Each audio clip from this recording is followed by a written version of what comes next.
Announce नहीं हुई थी, इस कार्यक्रम का फैसला नहीं हुआ था, तो आकलन करने वाले कुछ आकलन कर रहे थे कि कौन कितनी सीटें जीतेगा। लेकिन जैसे ही गठबंधन हुआ है, लोगों ने, जिन्होंने आकलन करना शुरू किया था, जो बड़ी बड़ी संस्थाएं हैं, वो भी महसूस कर गई हैं कि अब इस गठबंधन को कोई रोकने वाला नहीं है। जो मैंने पहले कहा था, पहले भी कहा मैंने और फिर कहता हूं इस मैदान में और इस भरोसे के साथ कह रहा हूं कि जब पीले श्वेत राज पार्टी के लोग, समाज पार्टी के लोग और समाजवादी पार्टी के लोग जब एक हो गए हैं, तो हो सकता है कि जनता 400 सीटें भी जिता दे।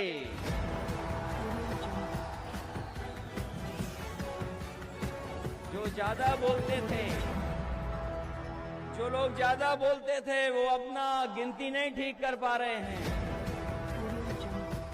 जो ज्यादा बोलते थे, बताओ वो क्या गिनती करेंगे। इसलिए ये आपका भविष्य बनाने का चुनाव है, आपके भविष्य का चुनाव है। जो खोया हुआ सम्मान, उस सम्मान को पाने का चुनाव है। जो आपने सम्मान खोया है, उस सम्मान को पाने का चुनाव है। बताओ, एक होकर के सफाया होगा भारतीय जनता पार्टी का? नहीं होगा।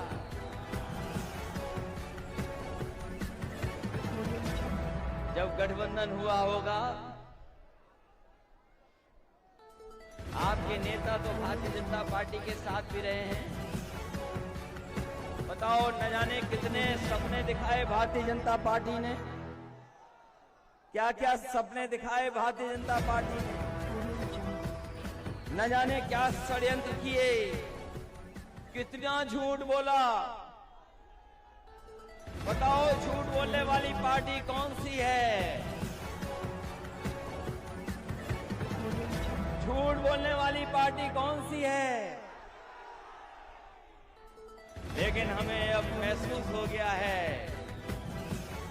कि झूठ बोलने वालों की कोई साजिश अब दलित पिछड़े लोगों के बीच में चलने वाली नहीं है।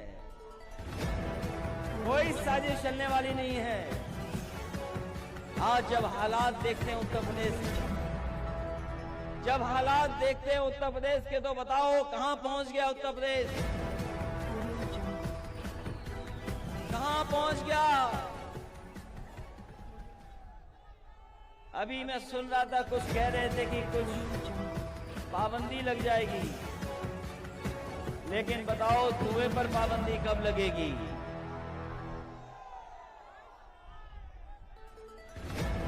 किसी पे पाबंदी लगाने की बात कह रहे थे, लेकिन धुआं भी है, उस पर भी पाबंदी लगनी है। जो धुएं में रहते हैं वो बताओ क्या समझेंगे गरीबी को? क्या सपना दिखाया कि चप्पल पहनने वाला हवाई जहाज में चलेगा? यही सपना दिखाया था। और आज जब महंगाई देखोगे तो बताओ, चप्पल पहनने वाले की मोटरसाइकिल भी खड़ी हो गई है। जिन लोगों ने सपना दिखाया कि चप्पल पहनने वाले लोग हवाई जहाज में जाएंगे, आज पेट्रोल की कीमत क्या है? आज उनकी मोटरसाइकिल खड़ी हो गई।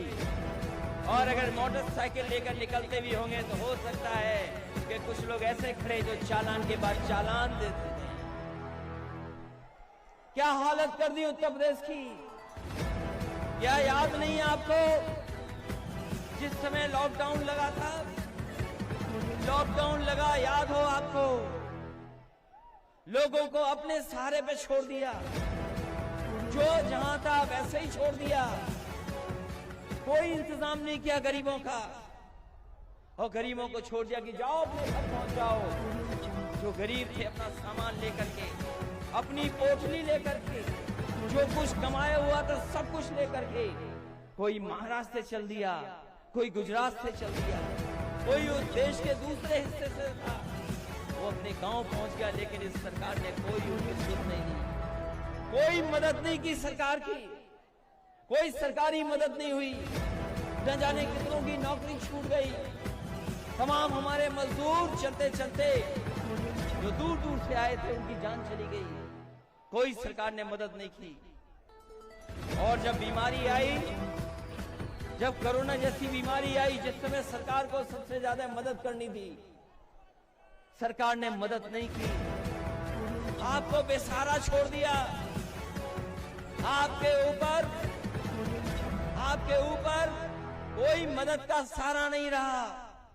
आप बहुत सारे आपके सगे संबंधी इलाज और दवाई के लिए घूमते रहे। न दवाई मिली, न अस्पताल मिला, न बिस्तर मिला, और न ऑक्सीजन मिली। तमाम हमारे लोगों के, गरीबों की जान चली गई। कोई सरकार ने मदद नहीं की। जिस समय बीमारी थी, कोई मदद गरीब की नहीं मिली और बेसहारा होकर के लोगों की जान चली गई। लोगों को अनाज छोड़ दिया। न जाने कितने लोगों के घर में कोई नहीं बचा। ये संकट पैदा किया भारतीय जनता पार्टी।